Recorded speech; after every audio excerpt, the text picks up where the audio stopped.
Trying. Are we live? All right. Hey, welcome to Taylor Studios Live. Today we have Grace Carroll. She's an exhibit designer at Taylor Studios. I guess I already kind of said something about you, but would you mind telling our friends what your background is? Yeah, sure. I'm an exhibit designer at Taylor Studios. I started here a little over a year ago now. And my background is pretty diverse a little bit. I studied a lot of different things in school, and then I actually went to get my master's in exhibit design. But throughout that time, I've interned at a few different museums across the country and worked at art museums for a little bit of time, so I kind of got a good mix of how different the industry can be at different places, and then kind of found a job at a design firm, which has been great because you kind of get to jump around into all those different industries. Very cool. Yeah. Yeah. And so why did you pick Taylor Studios? One of the main reasons is location, which I guess some people would think, oh, you're in the middle of nowhere. It's not nowhere. And it's really cold today. It's really cold. Champagne's really cool. But my family's up in the suburbs of Chicago, so I really wanted to be close to them so that I could visit, but also, just be back around home. And it's a great place. It's been a great place to live. Champagne's been a great city to kind of start out a career and build a foundation on. Yeah, like our commute times here are like 20 minutes. Really short. Yeah, we still have a cool downtown. Mm-hmm. Cost of living isn't as crazy high as it is in Chicago, and being right? on like the East Coast or the West Coast, Right. So it's been good. And then Taylor Studios, just as a company, everybody here is really great and really nice. And so as soon as I met everybody, I was like, that's where I would like to be, and those are the people that I'd want to work with every day. That's cool. Yeah. It's the cultural fit is important. Yeah, and we are all pretty cool. Yeah, because even if your project, maybe one day it's not super exciting, or maybe it's kind of frustrating, but then you have the person sitting next to you says something funny, and it's all kind of worth it. Usually it's good. Yeah. It's usually good. But on those some off days, you look at the people around, and it's like, this is why it's really a great place to work, is all the people here. Yeah, cool. Yeah, every job is going to have its sort of stresses and not fun days. I'm biased, of course. Of course, when I step back and see, University of Michigan, oh my gosh, we're going to do this big project, and these things we've all created together as a team, it's sort of, so maybe on those days we get stressed, we got to step back and go, wow, look what we do. Mm-hmm. Yeah, it was like one of the last project I worked on in Arkansas.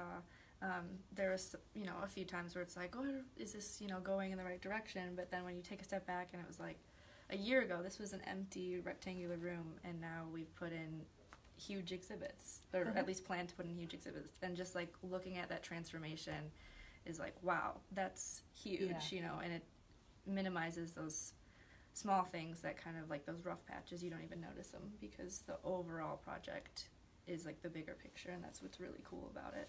Yeah, that is cool. Sometimes we might forget that in day to day and forget to look at the progress we make in a year. That's a really good example. Yeah, a lot can happen in a year. Yeah. Even though, during the 1 month time, it might seem like things are moving slowly, but it's gone in a flash, and you've accomplished a lot. Yeah. It's cool. It is cool. And what are you working on now? Right now, I'm really excited because I'm working on a project for Mendenhall Glacier up in Juneau, Alaska.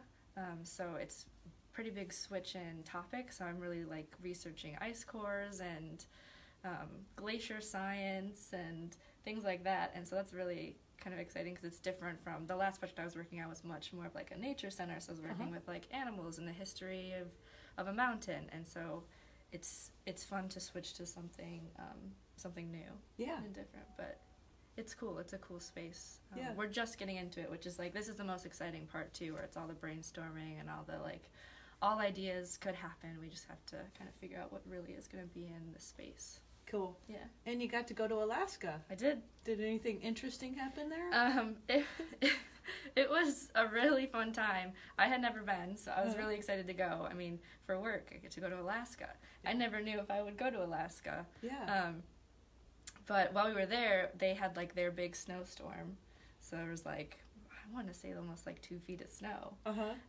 And so we were doing meetings and stuff, and out there no one seems to care that that's even an issue. People were out eating and everything, but our Airbnb that we stayed at was like up on a hill, and our last day We drove home. We couldn't make it up the driveway. The Wow. car got stuck halfway, so we drove back down, parked it at the end, and then just like climbed up to the house.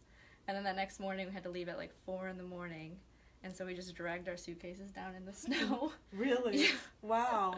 And hoped that we would make it to the airport. We did. We took off like an hour late, but it was fine. But it Wow. was just like, and if that had happened in the Midwest, I think most flights would have been canceled. But Right. they're just like, sure. Yeah, they're We'll just do used it, to it. but Yeah. It was a really amazing place to see, and I would love to go back in the spring or summer to see it Mm-hmm. as the seasons change. Yeah, you Yeah. guys missed out on the Aurora Borealis, I hear. We did miss that, yeah. Yeah. I think it's not, it's pretty rare, I think, to see from that far south, depending on the time of year or the way it's going. But Yeah. that was a little bit disappointing, but still, I mean, how can you be disappointed when you've got such beautiful scenery, like, everywhere? Yeah. So, it was cool. It was a great trip. Yeah. Pretty cool. I'm really lucky to have been on that project. Yeah. Yeah. The other advantage of Taylor Studios, you get to see lots of new places on our travels. Mhm. And what skill sets do you think people that would want to be an exhibit designer, what should they get? What should they learn about? Well, I mean, a lot of it is design, but also kind of thinking about the space and how that works. And it's different than, the space needs to function in a different way because you have visitors walking through that space, and you might have different types of visitors. So understanding how that movement goes, and then also being able to break down concepts. So the story you're trying to tell, whether that's facts or like a history story or something, and turn that into visuals. And even better if you can turn that into like activities and interactives, is what you're going to want your visitors to engage with. So being able to kind of process the information and take kind of a static piece of information and move it into something that can be dynamic and can be interactive or can be immersive is really like the thought process that goes in and that goes on behind each project. So it can be a different way of thinking about things when you go into it, but sort of any sort of creative background I think is beneficial because you're just grabbing inspiration from everywhere, as well as you're working with a lot of different people and different teams. So being able to communicate your ideas well and also communicate within your team and to your client is a really good skill to have. Those communication skills, Yeah. for sure. Yeah. Do you have a favorite tool that you use to do your work? I do a lot of my work in SketchUp and CAD, so I kind of, and then Photoshop too, so I kind of bounce between the three programs, doing a floor plan in CAD and then importing that into SketchUp and using that to build a model that then I use views that I shoot from the SketchUp model and pull them into Photoshop and I sketch on top of that. So all three of those tools come together to really communicate the space to the client, so that they can see the project that we're working on and hopefully be pleased with what we're giving them. Yeah. Those are really good tools. And also just regular sketching. A lot of times I'll Hand start sketching? ideas out, with hand sketching, just so I don't spend too much time on the computer, but just to get some quick ideas down to share with either our team or with our fabricators if we're trying to walk through something we don't even know if it's possible. Just a rough sketch to kind of hand off to someone and get that conversation going. Yeah, I think that's a really important skill that sometimes they're not teaching in art school, to just be able to quickly hand sketch something versus like going right to the computer. So I really think that's important. Yeah, both things have to come together. I mean, they both have just pros and cons to each one, right? And you have to use the benefits of one program when it seems like it will apply the most. Right. Yeah. Right. Yeah. Do you have a favorite project so far? Even.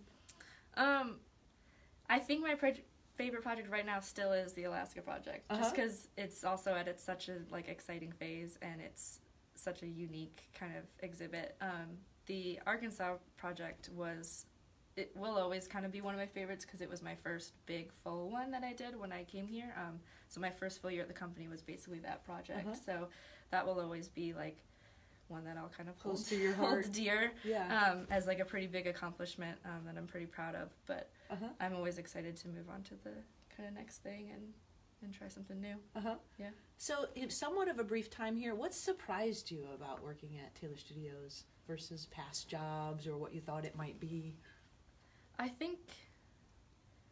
guess I'm not sure if it would be surprising, but just the amount of time that you bounce between different projects and how much stuff is actually going on at once is that, you know, we have these massive projects, but there's, I don't know how many going on at once. You might have a better idea. But like 35 projects last year. Now they may be as small as 2,000 or as large as 2 million, but it's a lot of projects. So you're jumping, you yourself are jumping through maybe, you know, between 3 different projects in 1 week, and then your coworker's working on something completely different. So like within our design room downstairs, there's, you know, like 10 projects going on at once.